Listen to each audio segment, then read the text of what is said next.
Good evening, everyone. Tonight we are going to be talking about healthy and unhealthy relationships. I do want to have a little bit of fun with it. Well, not that it's super fun, but some information, some icebreakers. Certainly it's a little bit of most of the information is not rocket science. It's stuff that you probably already know and you've heard it before. It might just be presented in a different way. Some of the information also might be a little sensitive because we do get into some information about abuse and some information about consent and sexuality. So it's everything that's appropriate for the age group, the targeted age group in terms of school age people. And my forte is typically presenting to students. So the information is kind of geared towards, but I'll kind of flip-flop back and forth between, like, this is what you can do as a parent or a teacher or as a guardian, whatever. Teen Health Center is typically our historical name, so most of you may know us, may have attended and been there as a client. We do see teens 12 to 24, confidentially and free for teens to go, and that's the office that has moved to the one at the top, the 1362 Olette, so it's still on Olette Avenue, it just moved a little bit closer to Riverside Drive. It's very well marked because it has teen faces sort of splattered on a banner out front of the building. So it's a little bit easier to find. And then these are all of our other satellite offices which see every age group. So Street Health, typically homeless people. Pickwick is in the East End because it was a gap in services for all ages, so we're now out there. Sandwich Community Health Center is who we amalgamated with, so we're all one CHC organization. So that's where I am, luckily located in a trailer on College and Brock, I think we are. So until the funding comes through, we'll be renovating the College Avenue Community Center. And the chronic disease management, better known as the diabetes program, is out on Lausanne Parkway. They typically only see people with type 2 diabetes, and that's anyone usually over the age of 18. And then we have a brand new satellite in Leamington that's open 5 days a week, and then they do see all ages as well. So all of those services, like I said, are available to whomever, but the specialized one in terms of teen health is the first one there at the top. And then I think I have contact information at the end as well. And there we are. We are free and confidential, so anyone 12 to 24 can access Teen Health Center without their parents' knowledge, unless it's something of abuse or any kind of situation in terms of that we would have to contact either Children's Aid or something along those lines. But again, we would ask the young person who we would like to contact. And if they disclose that they're suicidal, again, legally we would have to disclose and get someone there to help them, to support them, and get a safety plan together. But everything else is completely confidential. They don't necessarily have to have an appointment to come in. However, it's helpful because there is a long waiting list. If they did show up for medical or counseling, they would probably only get to do an intake and not really get a full gamut of services, but appointments would be set up from then. If we couldn't help the client that came in right away, we would absolutely refer to some other organization in the community and put them on the wait list. And I'm facilitating a group right now for youth on a wait list just to give them some sort of services. So every Tuesday we meet at 4:30 and we go through different workshops like self-esteem, anxiety, depression, cognitive behavioral therapy, that kind of thing. So this is where the fun starts. And I can appreciate I haven't had dinner, but some of you have had dinner, so it might be dessert time for you. And this is really just, since you kind of got to know me a little bit, I'd like to get to know some of you in the audience a little bit. So Kubota, if they were going to be delivering a platter of these desserts, and you could only pick one, which one would you pick? Okay, so did anyone pick brownies?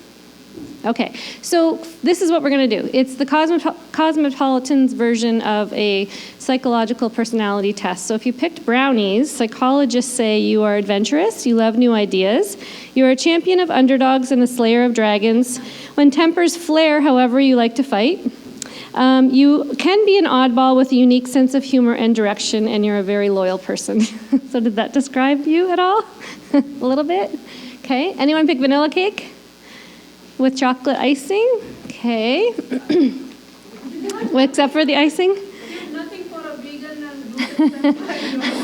Well, let's say that The ice cream could be gluten-free. I don't know, maybe. The vanilla cake. You are fun-loving, sassy, humorous, and not very grounded in life. Bingo. Very indecisive and lack motivation. Everyone enjoys being around you. You are a practical joker, but others should be cautious when making you mad, but you're a friend for life. So as much as I know you, Carolee, that's a little bit true. Yeah, some of it. Okay. Cheesecake. Anyone pick cheesecake? Okay. Where are you? Cheesecake. You are a sweet, loving, cuddly person. You love all things warm and fuzzy. You can be a little bit silly at times. Sometimes you need an ice cream cone at the end of the day to make your tummy feel better. Others may perceive you as being childlike and immature at times. Okay. I didn't make these up. This is not my words. I don't know any of you at all. Okay. Where are we now? Chocolate cake? Anyone pick chocolate cake? Not a real popular one. Ice cream? Okay, if you picked ice cream, you like sports, whether it be baseball, football, basketball, or soccer. If you could, you would participate. However, you also like watching sports. Your issue is that you don't like to give up the remote control, and you're a little self-centered and high maintenance. And last but not least, anyone picks carrot cake? Carrot cake. Okay, this is my favorite too. You are a very fun-loving person who likes to laugh. You're fun to be with. People like to hang out with you. You're a very warm-hearted person, a little bit quirky at times, and you have many loyal friends. Okay. So that describes anybody, like radon? Was anybody radon? Is anybody not at all, like way off the mark? Okay. So again, it's just really meant to be for fun. But the reason why I do like to do this is because, we all come from different backgrounds. We all have different educations. We have different family makeups. We have different personalities. We have likes and dislikes. So there's a lot of very unique things that make up who we are. So no wonder when we talk about relationships, right, I'm going to tell you right off the bat, they're not going to be perfect. So it doesn't matter what kind of relationship. When you think of those kinds of qualities, I think that's why. Sometimes we're in relationships where you feel like you're butting heads. Some relationships you feel like you're balancing each other. Some of them are good days and bad days. So just kind of taking into account that those are some of the reasons why, and those aren't bad reasons. I think one of the best things we can all do for ourselves, and I'll probably end with this as well, is just be who you are. Right? Be who you are, be unique. Don't settle for anything less than what you're capable of achieving in a relationship or otherwise. And that's when you hopefully start to learn and grow from all the experiences that we have. And one of the experiences that we're going to have in life are relationships. Okay? So when you hear the word relationship, what do you think about? What's the first thing that comes to mind? Boyfriend, girlfriend. Anything else? Friendships. How about this side? You can shout it out. Two people. Commitment, yes. Okay, so all very good things right off the hop. Typically, we often assume when we hear the word relationship, we're talking about a dating relationship. And I'll tell you, for every workshop that I do in grade 7, 8, 9, it's the first thing that they say is dating relationship, love, or sex. So it's just one of those things that young people will equate the word a relationship with dating. Okay, so for the purposes of this exercise, the reality is that not all relationships that we are involved in are dating relationships, obviously. So what other relationships do we have? Friendships? Anyone else want to shout something out? Siblings? Colleagues? Family? Okay. So we have many different relationships, friends, we have family, we have neighbors, we have teachers, we have coaches, we have pets, and all of these different relationships, we have many different levels of them too, right? So in family, you don't necessarily have to be close to your mom and dad. You may be super close to your aunt or uncle or a stepfather or something. So every family, once broken down, has a bunch of different dynamics, right? Teachers, you have a favorite teacher, and then you have teachers that you don't like very much. So there's all kinds of different relationships that we have within relationships, and many different levels of those relationships that go on as well. So many relationships, many levels. From some people that we have that are just, close acquaintances. How many of us have best friends? How many of us have acquaintances? Co-workers, okay? Would you say there's a difference between a best friend and even an acquaintance? Absolutely. And what are a few of the differences? In terms of even, Trust, absolutely. Anything else? Yep. Level of intimacy. Okay. Respect, care, kindness, all of those different things would absolutely, different levels of emotion. Some of those relationships are more negative, some of them are more positive, but lots of different emotions. So the other thing is even just pinpointing for young people that it's okay to have a best friend that you trust, that you love, that you care about, that you confide in, and that it's okay to have acquaintances where you don't tell them or share as much with them as you do the other people in your life. Because that's human nature, right? And sometimes young people have guilt about that, about who that person is that they pick, and sometimes that person fluctuates from day to day, week to week, month to month. So again, it becomes a little bit of a balancing act too, but as long as they're getting to learn how to express themselves and pinpoint who those people are and have some healthy outcomes, hopefully, and learn from the negative ones, then they're on the right track to growth. So the reality check is that not all relationships are perfect. Does that make them bad relationships? What do you think? No. Okay, absolutely. It's kind of that perfect, imperfect 10 relationship that there's a lot of people we can experience highly gratifying, wonderful relationships with. They can be friendships or acquaintances with. And I think if we continue to always just pursue that perfect relationship, that we're likely to give up too easily on something that could be. And not to say that we need to settle for something less than what we're worthy of. However, not looking at it in terms of that person being less than what we're worthy of, and more in terms of, are they that perfect, imperfect relationship? Because we all know, right? All those relationships are give and take, balance, learning, growing, good days, bad days. So as a young person, setting them up with that. Not just go for the pie in the sky, but learn and grow and balance as you go through those different levels of and types of relationships that they have.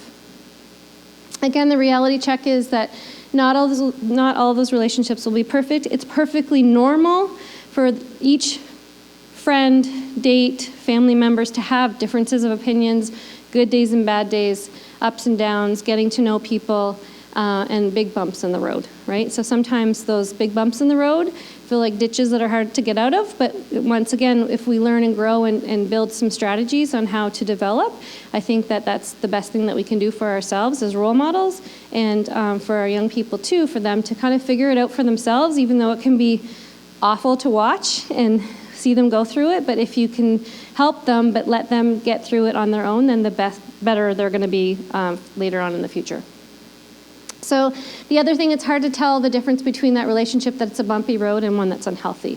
Because for young people, they don't necessarily know the difference, right? So they may have one best friend, and you as a parent could be watching going, what the heck is going on?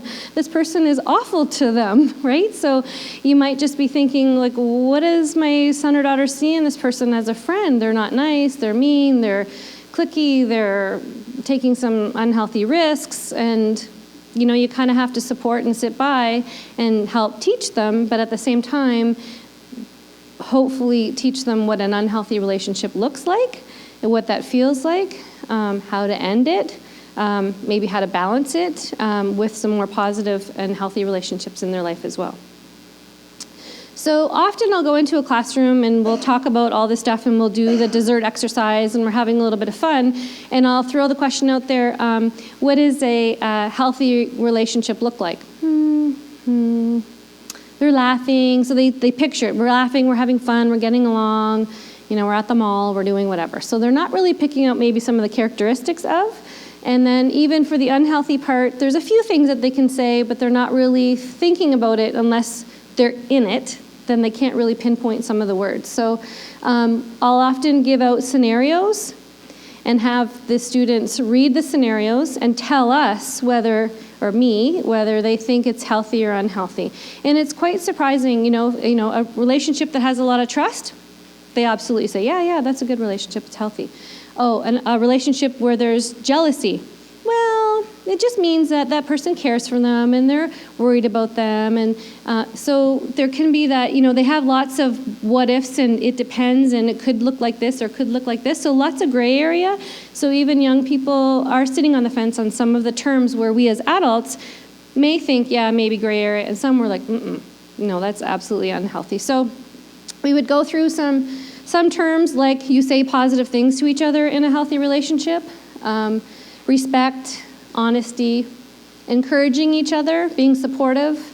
You're also friends. So even in a dating relationship, you know, who doesn't want to date their best friend? You want the same qualities, not that you want to date your best friend, but those qualities of that relationship where there's trust, honesty, love, respect, those are the things that you would look for in a dating relationship, I would think as well.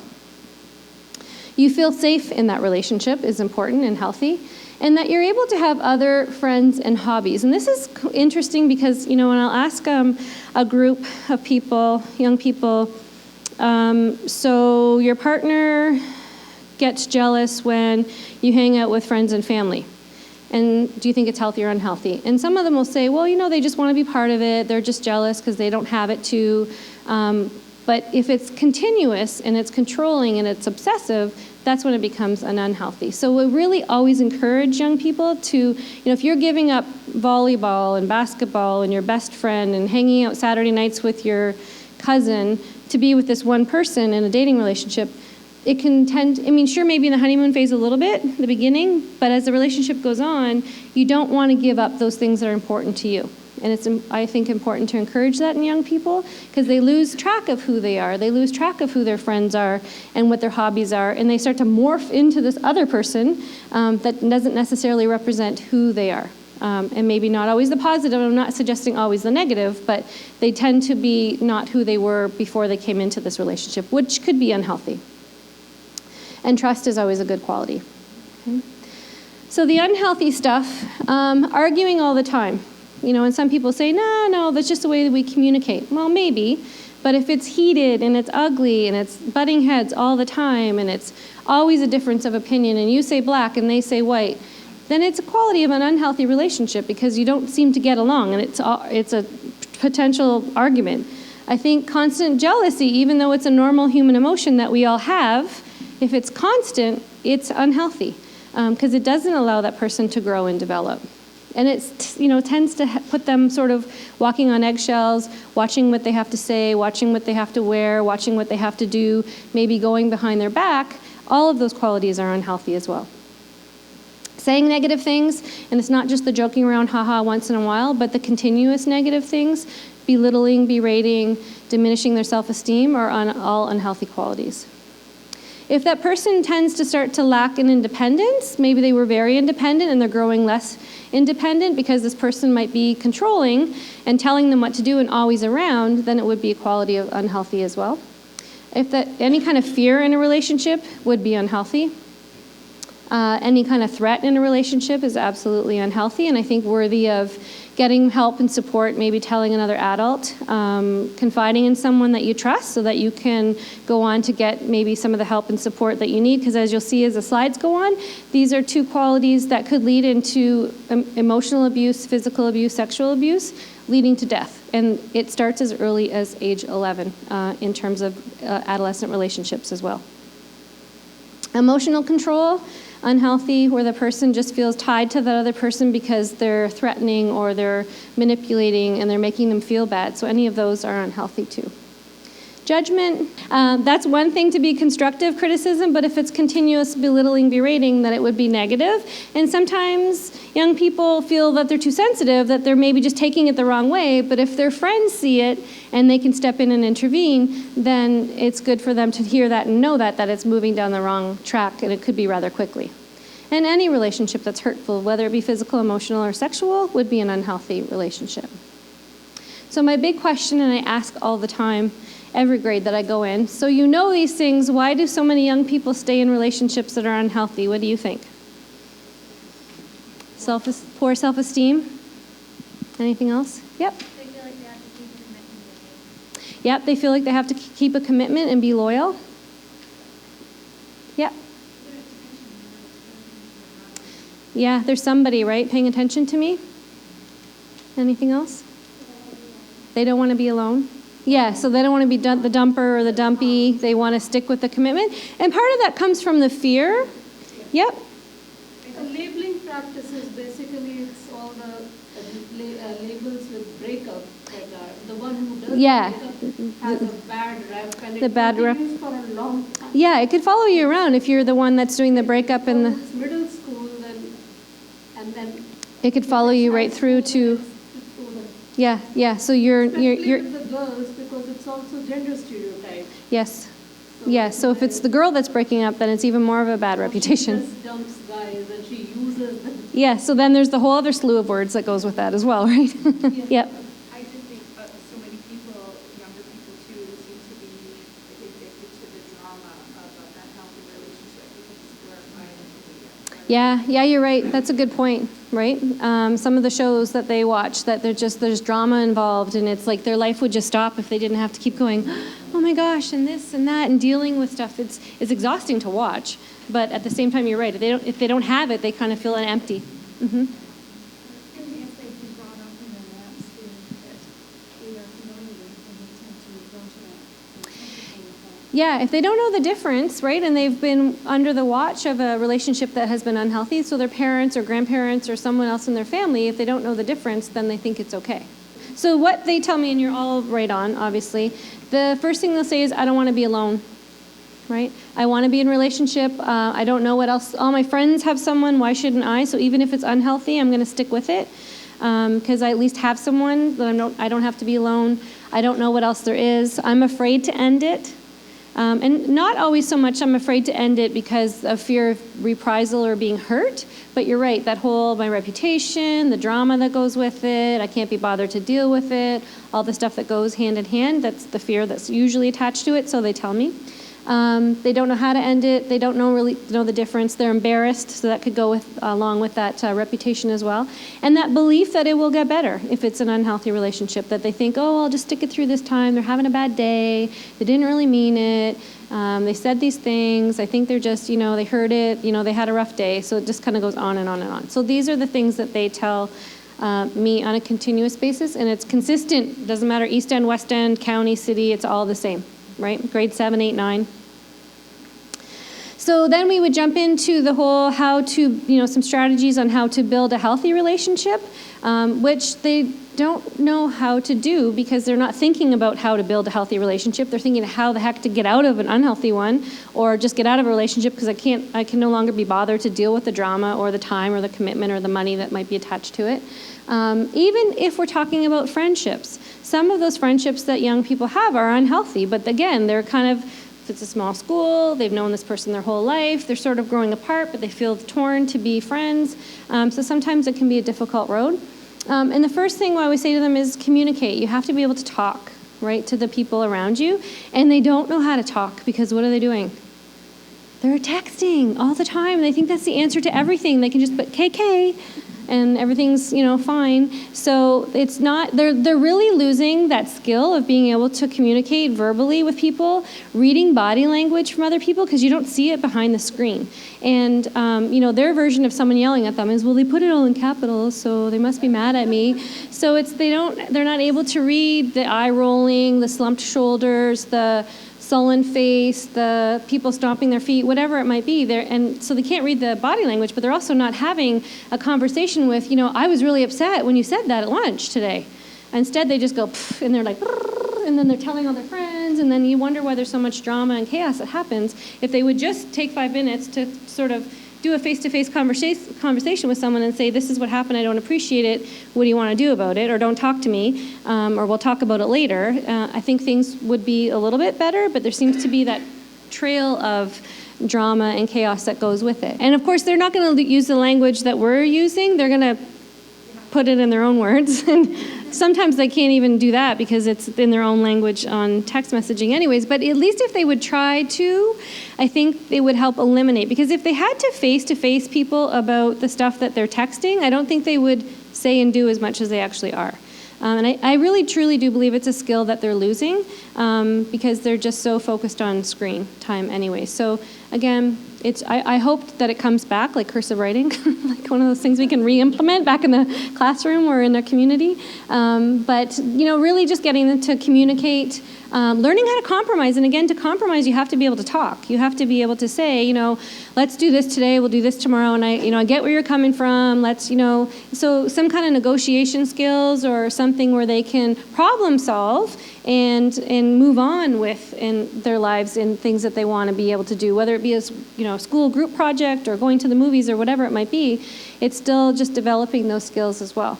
And those effective expressions of emotions, I mean, they can do the little emojis, right? But they can't say things like, oh, never mind, it doesn't matter. That's what they'll say, right? Or, I'm mad.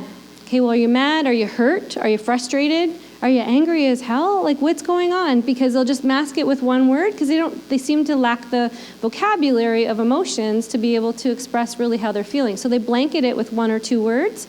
And even the words like, oh, I'm so depressed. That's a serious word to me because if you're not clinically diagnosed, that kind of hurts the other person who could be sitting 3 people down from you that's not telling you that they are. And you're depressed because you didn't watch The Bachelor last night? Like, I don't get it. Like, that doesn't even make sense. But it's a blanket word that they'll use. In terms that they tend to throw out, it doesn't really describe how they're feeling and what they're going through. So again, coming back to some vocabulary, simple vocabulary, and getting them to express that. And then setting personal boundaries, a long-learned skill I think that they have to do at early ages, what's acceptable, what's not acceptable. And I think getting back to teaching empathy, and I know this is quite a popular topic in the schools, but I think if they could put themselves in someone else's shoes and go, wow, I can only imagine, or I can't imagine what they're going through, or if that was me, wow, they're handling things really well, or they're not handling things really well. So again, coming back to that communication piece and that emotion piece, and thinking about sort of being mindful of what else is going on around them, and not in just their little world and their little screen all the time.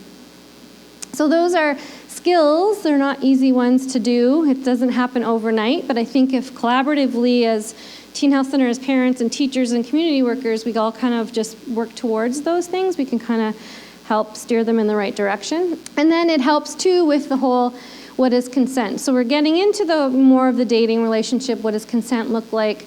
Because if they can verbally communicate, then they can have discussions about serious topics such as sexual activity and giving consent or not giving consent, saying what's allowable and what's not allowable, and then being able to later on verbalize if things aren't going well and they need to talk to someone, they're still going to have to be able to talk to someone. So again, getting to that. So when I ask young people, what does consent mean? They're like, oh, I don't know, it's that waiver that I signed about, my picture in school or something. So yes, it is, but elaborate some more.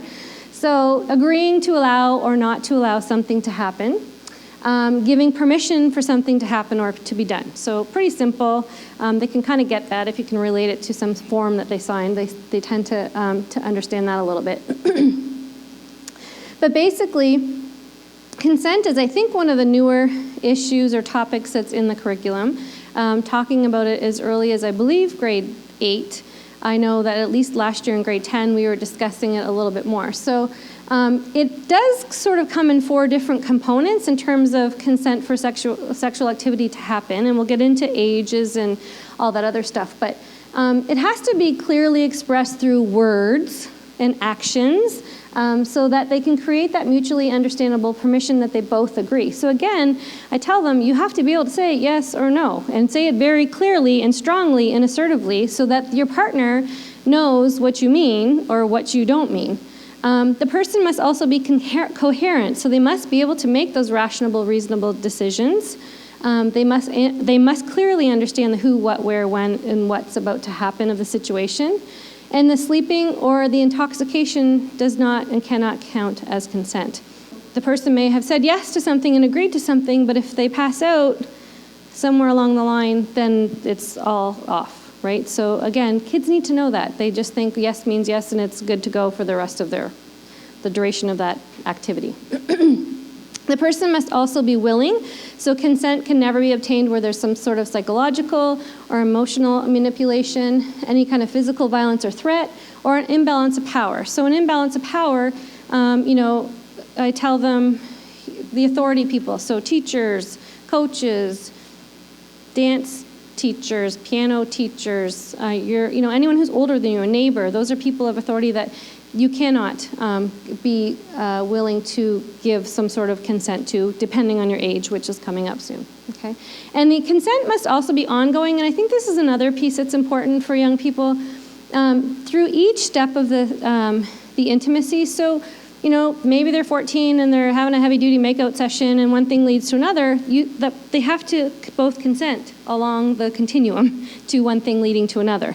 So as long as both parties are agreeing, then there's consent given. However, if one person says no, then it has to stop.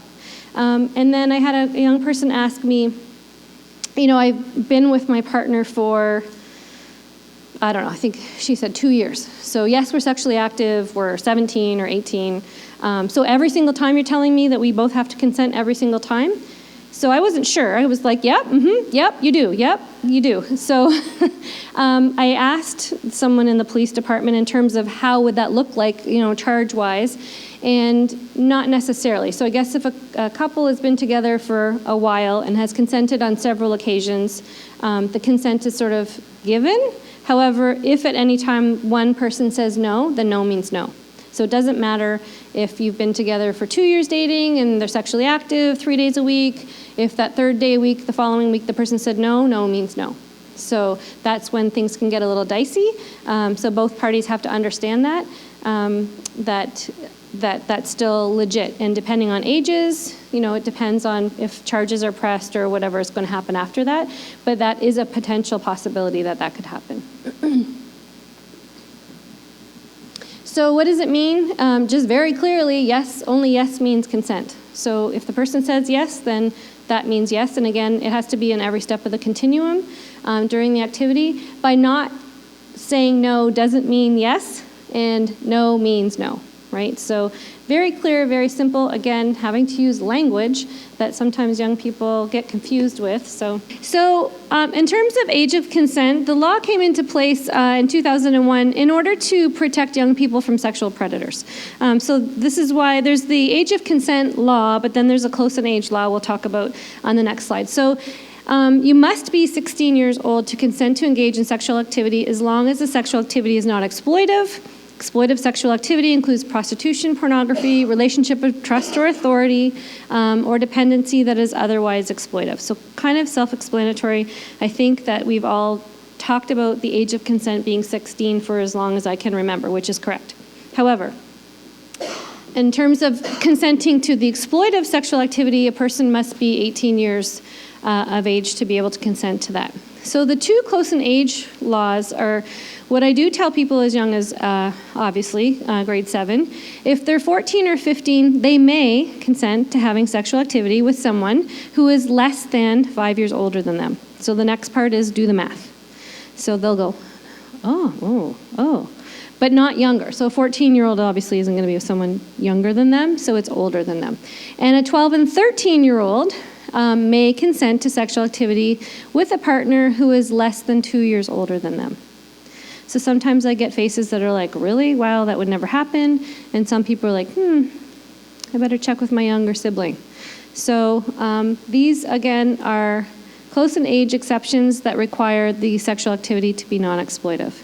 So, we've obviously seen it at Teen Health Center where there's quite a few young people that can come in and obtain birth control or a pregnancy test or a sexually transmitted infection test as young as age 12 and not have permission from their parents, which is fine. That's why we exist, right? We're not there to be judgmental. We obviously want to support the person, give them what they need, do the test, have a long discussion with them, and put some activities into place that will keep them safe, right? So it does happen, and that's the law that is in place for young people, so they can actually consent to sexual activity at age 12. Teens and dating violence obviously starts going out activities. Dating obviously starts as young as 11, probably younger. They tell me it's not called dating or going out, it's a thing. We're just talking and then it's a thing. So that's what it's called. That's what my kids tell me. Violence in dating relationships is not uncommon. We probably had about 30 encounters of that last year, which to me is 30 too many. Teen dating violence parallels adult intimate partner violence in that it exists in a continuum extending from that verbal emotional abuse where it starts into the sexual assault and even leading to murder. So a presentation that I went to not too long ago was Dawn Novak, and she does a healthy relationships workshop because her daughter, first year university, was murdered by her boyfriend. It started out with the emotional, subtle, quiet stuff. And over a short period of time, so 1 full year of school, she was murdered by him by the end of the semester. So it happens. Research does show that if adolescents are involved in any kind of abusive, emotional, whether it's emotional, behavioral, physical, sexual abuse as a young person, if they're experiencing it in terms of either being the victim or the perpetrator, that it will continue on in their lifespan unless someone intervenes at some point. So dating violence is common. It does happen. We do see more and more of it every year for a variety of different reasons. So again, coming back to hopefully teaching some of those skills to get people to get out of those relationships and report. And I know I was in Dawn's presentation, so I can quickly tell you this, but I think it's 0.3 of the perpetrators that actually get convicted, because it goes back to people don't want to report it. And yes, it's uncomfortable, and yes, it's embarrassing, and it feels awful, but as soon as you feel or think that you're involved in some of those situations, you need to tell somebody. As soon as you see or think you see something in a friend's relationship, you need to intervene. And it doesn't mean stepping in the middle of a fight. It means distracting them, and we'll get through a few things, but tell somebody. Tell them that it's not acceptable and that it's not right, because that's where we need to start, too. So dating violence is any intentional sexual, physical, or psychological attack on one partner by the other in a dating relationship, and that's defined by Health Canada, which helps with the charges that can be pressed with people as well. Why the focus on young people? Because as early as 16 and 24, they're experiencing the highest rate of intimate partner violence. It's more than almost triple the national average. So it's happening all over, and they're not reporting it because they think they're alone and that they're the only ones that are experiencing it. Among female victims of intimate partner violence, 94% 16 to 19, and 70% of those 20 to 24 are victimized by their current or most current partner. So that partner doesn't go away, they're still around, they don't know how to get out, or they try and break it off and that person still comes back to hurt them. The violent behavior often begins between ages of 12 and 18. So it could be subtle, it could be spread out, but it's happening, and if we see it, we need to do something. The severity of the intimate partner violence is often greater in cases where that pattern of abuse was established as a young person and adolescence. So again, that's why we need to kind of get the education out there, make people aware of what the symptoms and signs are, and get them to do more about it. And the other thing in terms of us as adults, educators, professionals, and parents, there's a lack of awareness. Only 33% of teens who are in an abusive relationship ever told anyone about the abuse, and that's, I think, a higher number. 81% of parents believe dating violence is not an issue or admit that they don't know it's an issue. And though 82% of parents felt confident that they could recognize the signs that their child was experiencing the dating abuse, the majority of parents could not correctly identify all the warning signs. So Dawn says that in her presentation. She had no idea. And her daughter was coming home on Christmas break with no hair and bruises, and she took her to the doctors because they thought she had a metabolic disorder. So, because she was also telling her parents that. She wasn't telling her parents that there was anything wrong in terms of abuse. So, and you don't want to believe it. You don't think. We have wonderful kids. We know they're smart. We know that they know the difference. But the reality is they don't want to tell.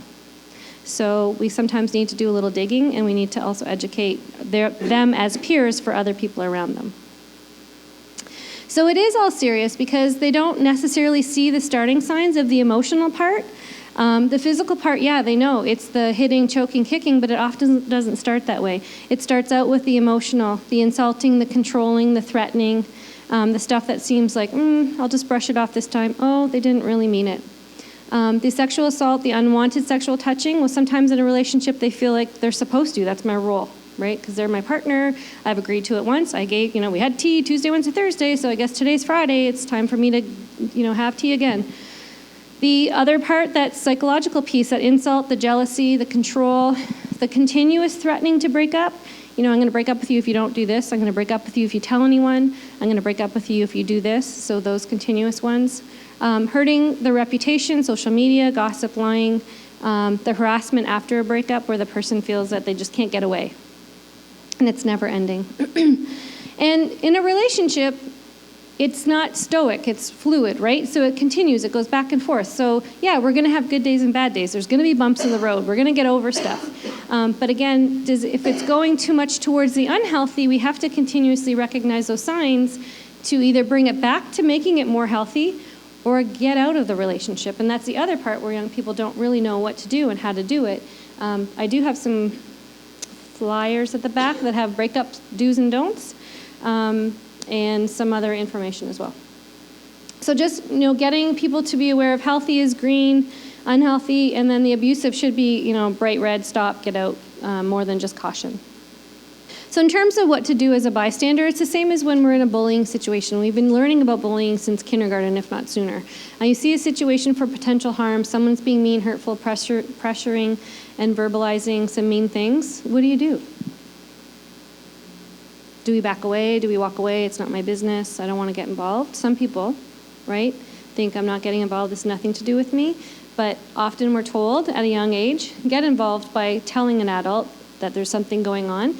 You get into high school, university, college age, well, maybe you don't tell an adult, but what do? You need to get involved as well. So in terms of a role, if you witness something like this as a young person, as an adult, as whomever, we really encourage young people to tell your friend it's not acceptable to be treated this way, right? Ask your friend if they're okay, because that's the first concern we sort of have about them is, are you okay? And they may open up, they may disclose some things, they may not. They may say, no, it's fine, they're just having a bad day. If there's a situation like that and you can, you see something at a party, I tell young people, if you see something at a party, just interrupt to stop it from continuing. So, look who just got here. Come on over here with me. I got to tell you something really neat that happened today.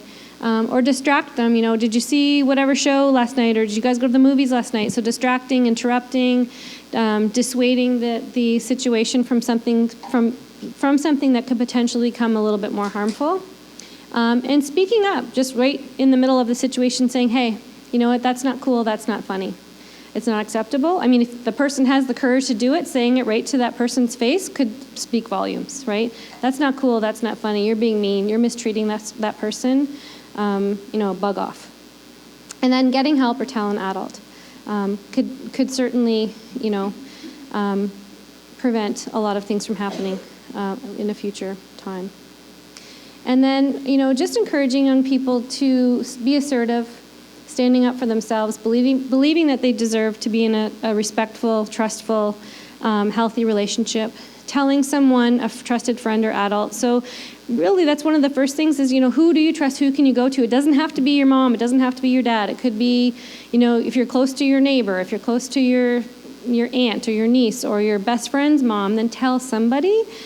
But as long as they're going to tell someone that they trust, someone that they know is going to support them, that's not going to judge them, and then someone that will listen to them and then hopefully move them into the right direction of getting support elsewhere. So it could be a parent, teacher, coach, guidance counselor. We're all quite qualified to be able to listen and then point that person in the right direction.